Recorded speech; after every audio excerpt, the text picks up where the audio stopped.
Hello everyone. I just watched the Attack on Titan Chronicle, and I wanted to give you a short synopsis of everything that happened because the fourth season starts today. Apparently, it starts today, and I just want to brush my mind and give you guys who want to know too a short a story of everything that happened. I mean, not everything, the most like main stuff that happened that actually uh, was really like changing the plot and changing the way we thought about everything.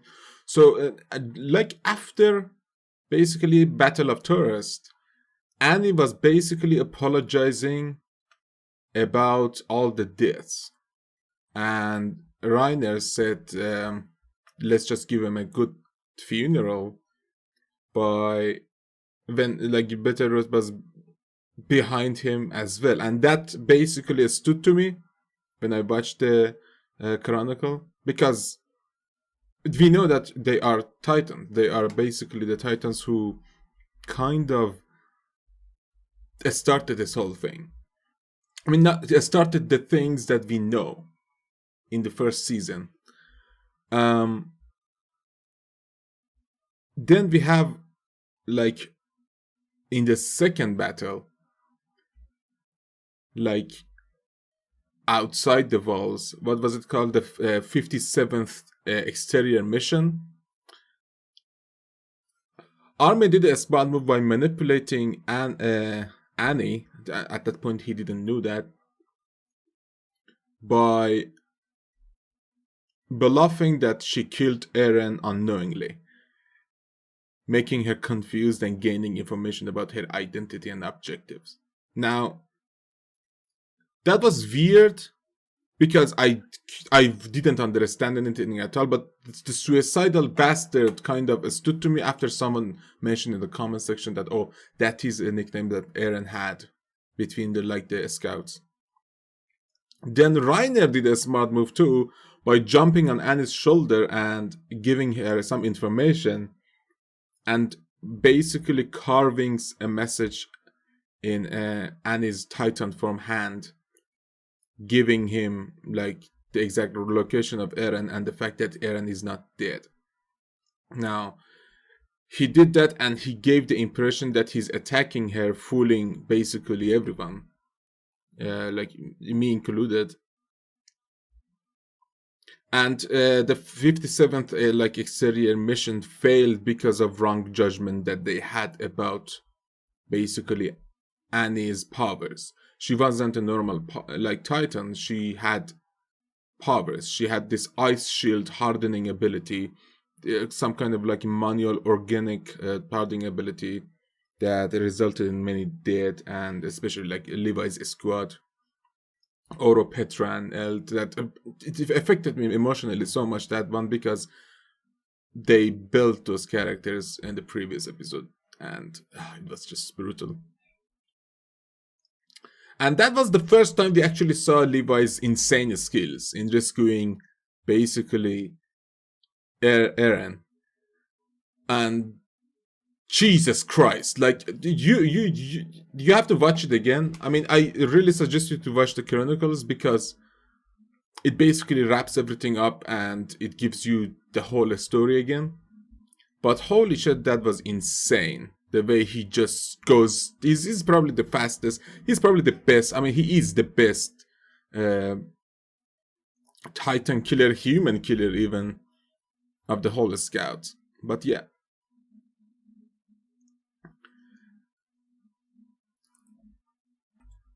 I mean, then they basically Armin and Erwin and what was the name of the mad scientist? I kind of forgot, but they basically pinpoint that Annie Leonhardt is the Titan who basically sabotaged the mission in the forest,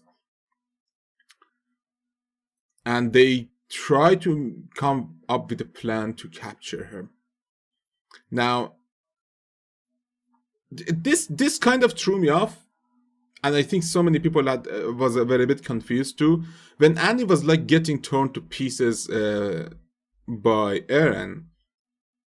She had this flashback, like she had this weird flashback to like her father. Her father's like one wish or request, like to come back even if like all the world is against her. Now, that for me was the most confusing moment in the anime, like the whole anime, because it didn't make any sense at all. But it made sense in the fact that maybe if we knew more about Annie's like area or region, we could have like guessed what the fuck was going on. But I don't know. I really don't know. And then she basically, when she came out, she was crying again, weird, and this blue light basically emerged from her and in between Eren and her, and seems like Eren was consuming the power, or she was I mean, I don't know. I don't know what that was. It was a weird phenomenon, and I really can't pinpoint what it was, but it seemed like Eren was consuming this hardening ability, and we know that he basically did to some degree. Now we just find Titans in the like walls, and that was the end of season 1. Then we go to season 2, and shit gets weird. The Beast Titan happens. It talks. It looks like a Bigfoot Yeti thingy. I even thinking about it, it's just the most ridiculous idea ever, and I love it that it was shocking. It was shocking when I actually watched it first. But yeah. Now, like the when they were looking in the walls were basically completely intact. There was no holes. And how did Titans actually get in? They further like investigate and so, oh, the Titans didn't get in. They basically turned civilians into people, into Titans, and that basically like made itself apparent to us by the conversation that Coney had with his mother. Like, that was so weird and creepy. And it became a bit more apparent when, like, this girl, Nabana, was just getting eaten, and then she was yelling, I'm sorry, father, I'm sorry, while getting eaten by, like, their brothers and sisters and fathers and mothers. And I don't want to think about it, but I have to talk about it because that was a very what the fuck moment that just stood with me, because they basically turned their families into like mindless monsters or pure titans, as we learn like in the future moments. Now, the pastor Nick reveals Historia's like real name, the fact that she is Historia, not Krista, and talks about the race family to some degree. And it took a while for him to actually admit that. And Ymir just reveals her Titan powers to just defend them in like Otger's castle when they were surrounded by Titans. Now,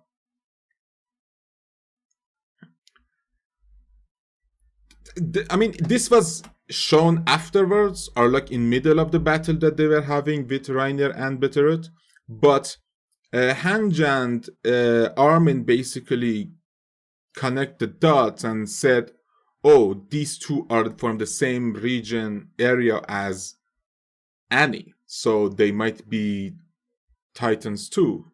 Then Armin went in and said, that whole thing with Annie when Reiner was in her hand in Titan form was bizarre. How did he survive? How did Annie get the impression that get the information that where Eren actually is? And then basically everything that I just told you from the season 1 revealed itself to be just a complete manipulation from those three, and they were the Titans. And then this is Like, this is weird, but I mean, then they literally just told Eren, "Oh, I'm the colossal, and I'm the armored, and he's the colossal, and like if you just come with us, we don't have to like the plan is changed. We don't have to wipe out humanity anymore. Just come with us. We don't need to destroy walls." And Eren's like, "What the fuck is happening?" And that's the point that you basically think, like Reiner's mental instability is coming out and surfacing itself. The fact that he's not all in there, he's a bit crazy because of the double like life he actually has been living.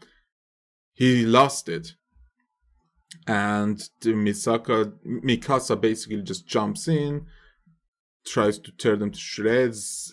She kind of fails, and Reiner basically regrets the fact that he just revealed everything to get Eren. And that was it. They fought.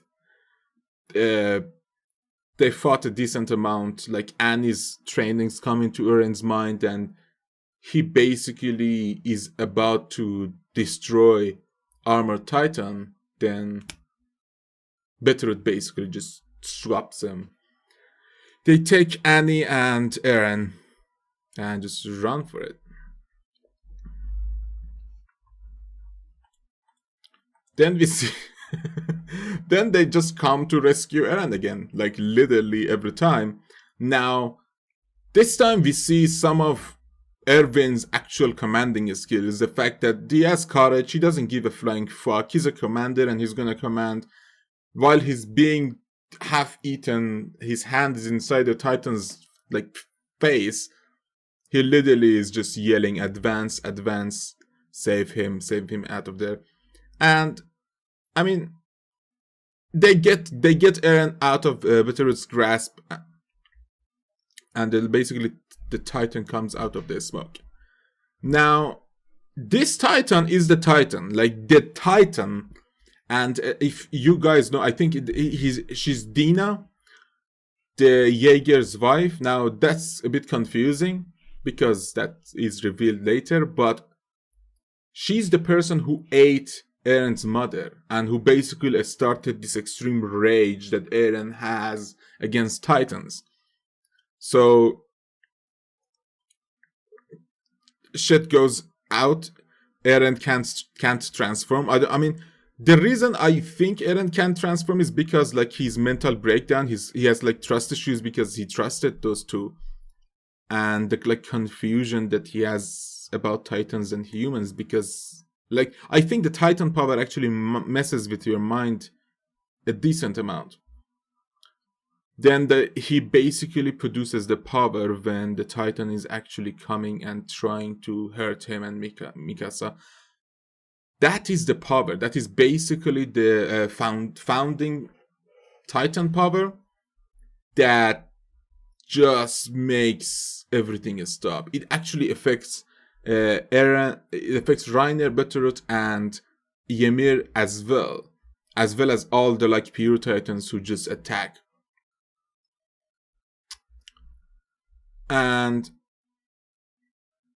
when Reiner like tries to attempt, and that was a bit funny but crazy at the same time, because I have to think of them as amazing moments.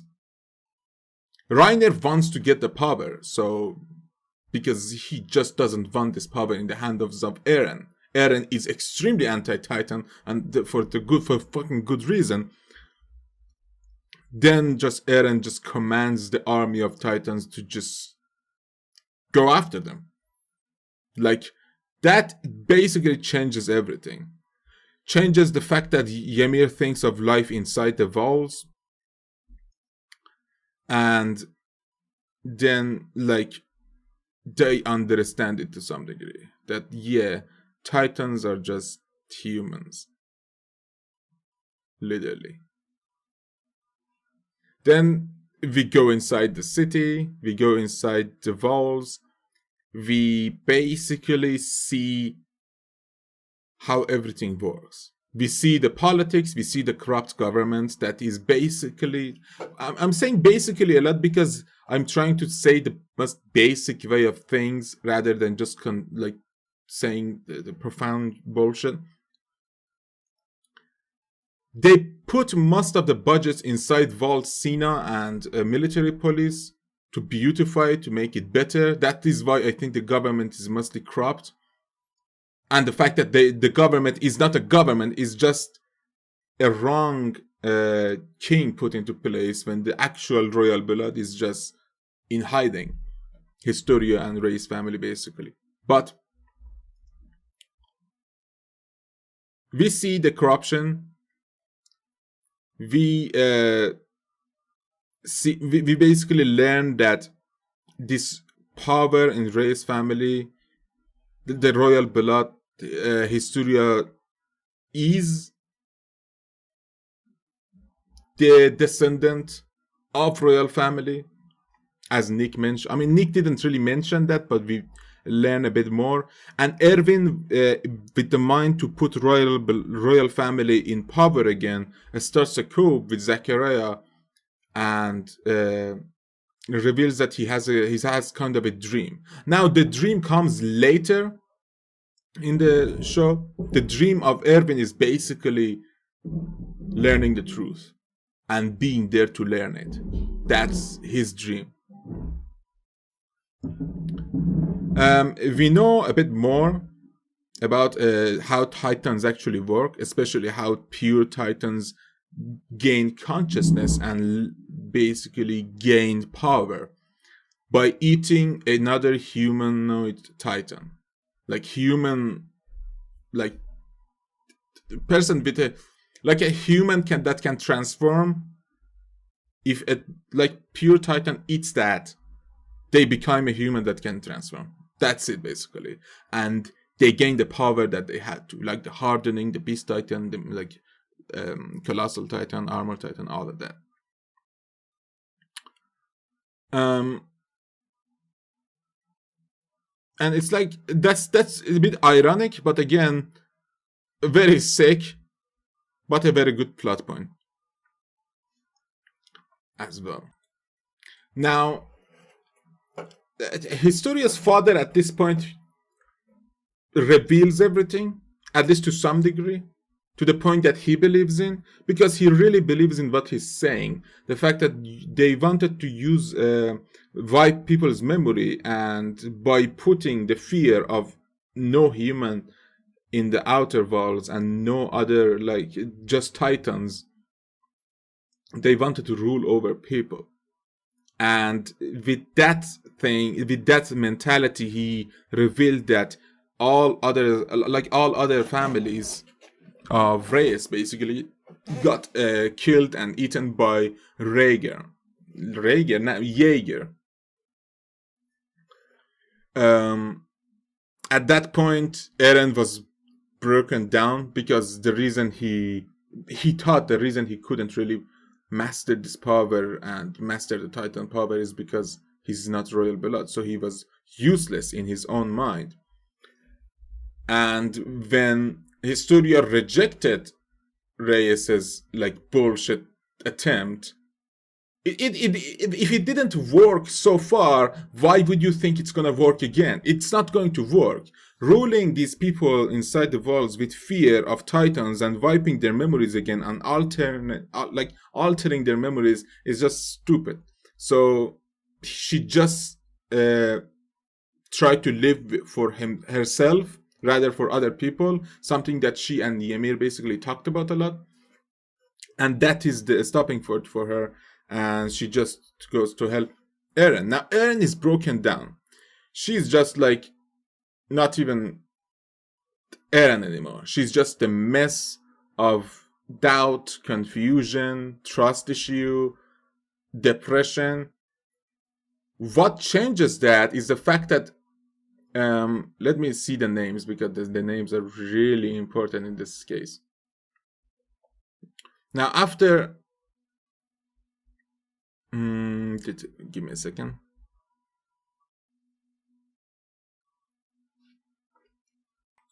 So basically, when Eren was down, Connie, Jane, and Floch treated him like a friend again, belittling him with it, and showing that they look at him not just like a trump card that military, police, scouts, and basically the kingdom looked at him. They look at him like a team fighter, like a soldier, like a comrade, rather than this trump card that if it's useless, we are gonna die. And said you never could have done anything alone, and we just helped you out. So let's help each other in this situation. And then Levi strikes again with the fact that you have to make a choice again, and that is a bit crazy because that was one of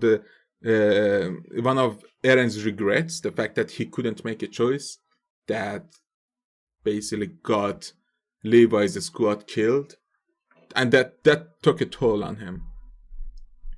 Now he gets hard, he transforms into this. He basically does the thing that he wanted to do to regain Val Maria in the first place. Now he hardens, and this Rob basically become Rob. What's his name? Rob Reyes, the father of Historia, basically licks the fucking serum, becomes this weird crawly titan that goes in. They come up with a strategy, destroy every piece of him, and when Historia actually does the finishing blow, he sees the memories of the father. And the thing is, the father didn't want shit to go down this bad. The father didn't want all of this, but his mental, like, way of thinking and the royal blood, I think, kind of manipulated him by the king's, like, founding titan shit to, again, be manipulated into doing what this repeated cycle of bullshit dictatorship end. I mean, it's not a dictatorship, it's basically like a god family trying to manipulate people for a very long time. And it ends. And we see somehow how he was actually in the side of humanity. That's why he did this, because of the fear of fighting the Titans, rather than what Eren and Erwin had in mind, fighting the Titans and finding the truth and actually finding a way to survive and end the Titans. Now, after all of this, Levi finds Lenny, finds out that Lenny is his uncle, and the fact that this Ackerman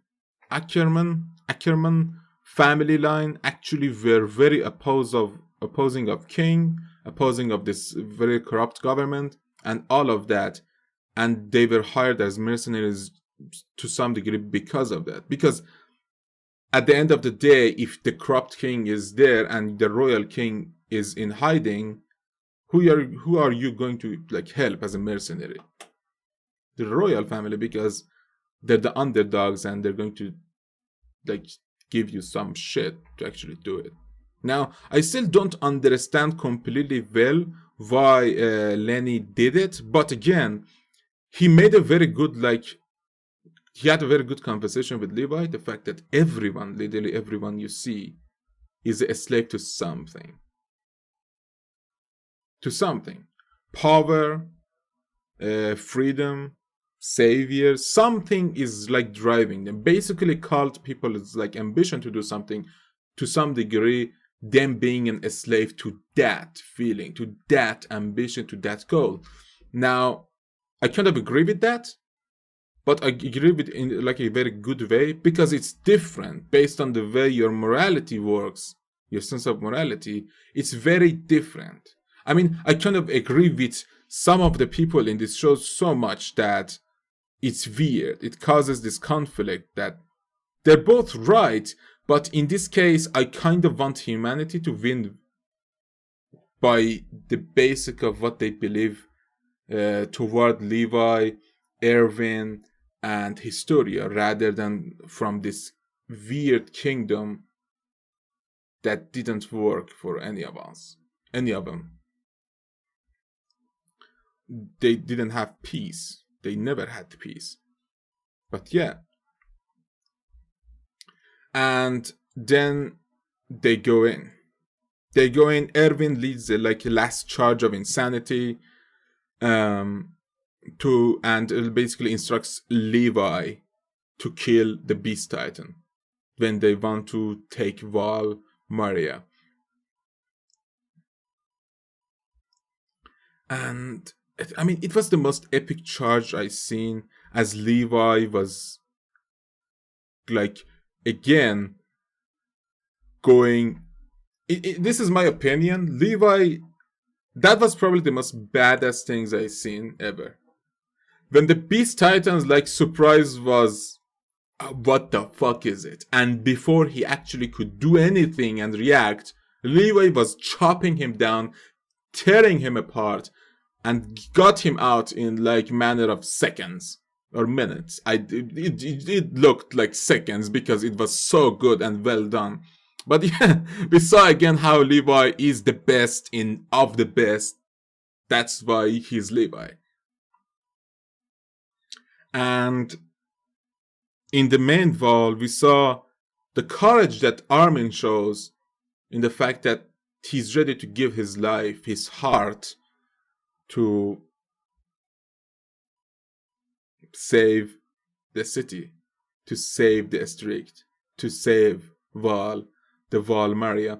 Now, the friendship comes into his mind. Everything comes into his mind. Even Betterroot is like, what the fuck are you doing? I'm going to make it quick and shit. And that was one of the things that actually hit me really hard. Because Armin got burned and charcoaled.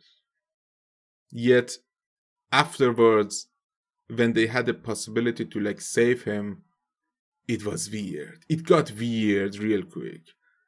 Because one soldier got Erwin out of the battlefield and he was alive. Still. And then we have Armin, who can be saved. In a very, very harsh, scene that I think, for me, personally, it was Eren's most honest cry for help. Most honest begging for her friend, his friend. And even at that point, with his broken teeth and shit, he was yelling and begging for that. Even Miss Mikasa basically wanted to go at Levi and tried and was literally on his throat. But the thing is, they couldn't have done anything to Levi. That was it. That was it. Armin wouldn't have been saved if it wasn't for Erwin. Erwin rejected that and basically had this memory of his father that he asked him the question that are there people. And I'm getting it choked up because of that, because that's such an amazing moment in the anime. Because I never seen Eren so desperate for something. Just his face, and the memory bringing him his face, and Erwin rejecting it, and then Armin getting the shot and eating Bitterroot. Oh, such a moment. That moment broke my heart and revived me again from the despair that they basically were feeling. And then we finally get to the basement, and they were wanting to go for 3 seasons, and learn about the life outside the walls, other humans and cities, and we learn by Eren's memories, Eren basically ate his father. At this point, everyone knows that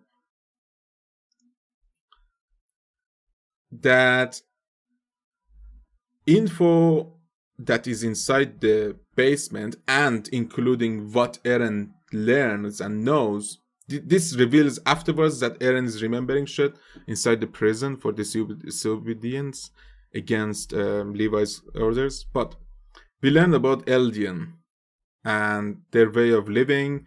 We meet Dina Fitz, basically the first lover of Jaeger. I think so, the first lover, because I don't know if he's been anywhere else before.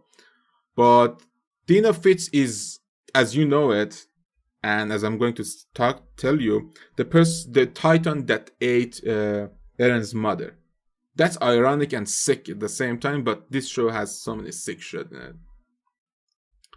And Zeke, the son of Jaeger and Dina, like Eren's half brother, basically, step-brother,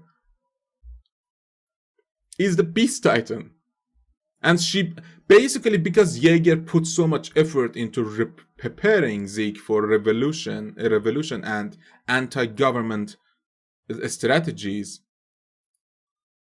Zeke, I think as a child, was sick of it and reported them. They both got sentenced to becoming a Titan in the Paradise Desert or whatever the fuck it's called. But yeah, that was when I think that happened to Ymir too, but Ymir, because she was basically became leader of a cult unknowingly, and like she didn't want to do it. She was a kid, and it happened like that. But everything that Reyes said was basically true. Not the ideology of what they wanted to do, but everything that's said. Basically, Jaeger ate the king, got the Titan, founding Titan power, and then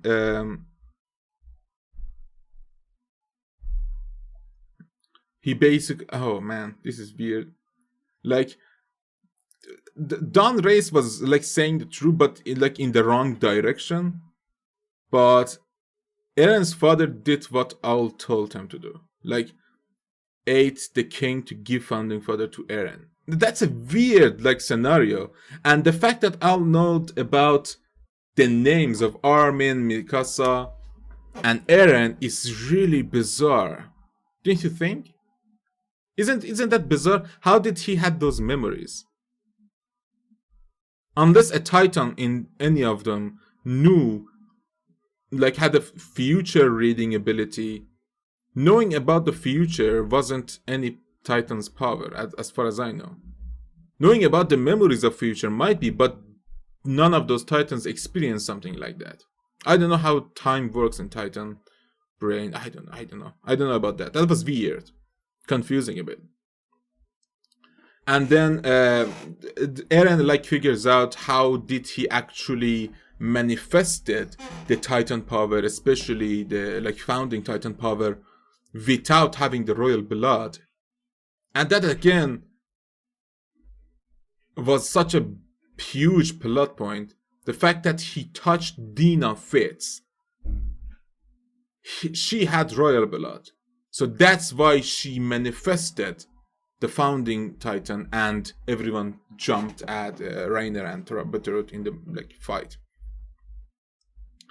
And when they actually go to Eldina, they see it. They actually see it. An empty city with the place that everyone was turned into Titans. They see the sea. Armin and Miss Mikasa are extremely happy that this is freedom. This is freedom, isn't it? And Eren again says, this is a sea. This might be freedom, but on the other side of the seas are our enemies. If we kill them, do we get freedom? Jesus Christ! What the fuck? Oh my god! That saying, it just says that Eren is the amount of development that Eren had, Armin had, holy shit, Mikasa had, because Mikasa was like a killing machine. At least after what happened to her with her parents, but again, they grew so much. They learned so much. And they become like our favorite characters over the time. I mean, Armin is still my favorite character just because of the way his character is. That's it. I don't really like anything specific about him. Just the way his character is created, the way he acts, the way he like talks, and the way he is extremely smart about some stuff. He has like commanding abilities. But yeah, that's it. That's it. That was basically everything that I wrote down in the time that I had and watched the whole Chronicle. Oh my god, that was long. I'm sorry. If you want, I can actually put this whole note in like a description or something if you don't want to just. Oh man, this is the end of the video, so it doesn't matter. But yeah, uh, let's get ready. Tonight is the night. The first episode of the 4th season of Attack on Titan. But yeah, see you guys later. Have a nice day and goodbye.